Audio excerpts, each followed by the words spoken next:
ప్రధాని మోదీ జనవరి 8న ఉత్తరాంధ్రలో పర్యటించనున్నారు. ఈ సందర్భంగా అనకాపల్లి జిల్లా పూడిమడకలో NTPC, AP Genco green hydrogen hub, నక్కపల్లిలో మిట్టల్ స్టీల్ ప్లాంట్ నిర్మాణాలకు శంకుస్థాపన చేయనున్నారు.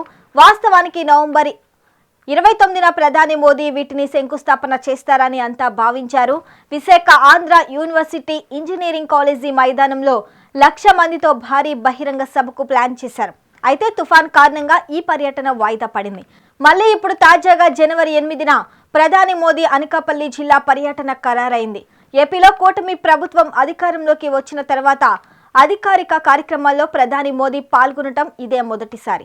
ప్రధాని పర్యటనను ప్రతిష్టాత్మకంగా తీసుకున్న రాష్ట్ర ప్రభుత్వం అందుకు తగిన విధంగా అన్ని ఏర్పాట్లు చేస్తుంది. ప్రధాని పర్యటన ఏర్పాట్లను మంత్రి లోకేష్తో పాటు Anakapalli BJP MP CM Ramesh పర్యవేక్షిస్తున్నారు. ఈ కార్యక్రమంలో ప్రధాని మోదీతో పాటు CM Chandrababu, deputy CM Pavan Kalyan పాల్గొననున్నారు.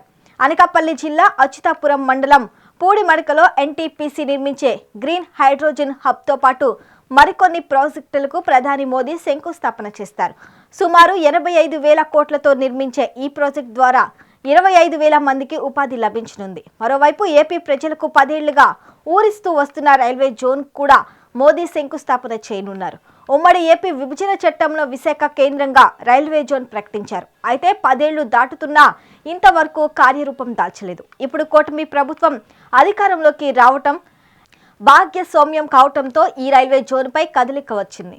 మరిన్ని లేటెస్ట్ అప్డేట్స్ కోసం చూస్తూనే ఉండండి నెంబర్ 1 న్యూస్. సామాన్యుడి చేతిలో సామాజిక అస్త్రం.